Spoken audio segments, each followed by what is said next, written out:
Hi mga kamalantong! For today's video, samahan niyo ako mag-unbox ng aking in-order sa Orange Apps na curtain. So after 1 year, naka-order ulit. Medyo naka-LL ng konti. So ayan, i-makeover ko din konti ang aming sala. So habang natutulog yung anak ko, ipapakita ko sa inyo in-order ko na 2 set ng curtain. So ang unang set na in-order ko is 2 khaki at 1 off-white. Yung isa namang set is 2 peach, 2 pomelo at 1 off-white. So, ayan. Itong una kong in-order na set is bagay na bagay sa team puti at team kahoy na tulad ko.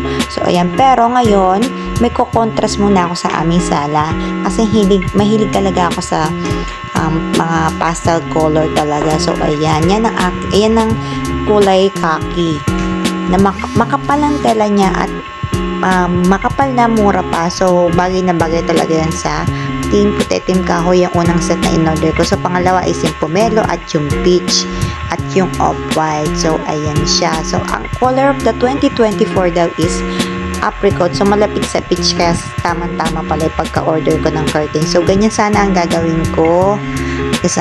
Dalawang khaki, 2 pomelo at 2 peach at 1 off-white. Imi-middle ko yung off-white. Yan, ganyan ang gagawin ko sana sa isang curtain. Sa isang bintana is 7 curtain. So, nag-iisip pa ako dyan kung ganyan talaga ilalagay ko.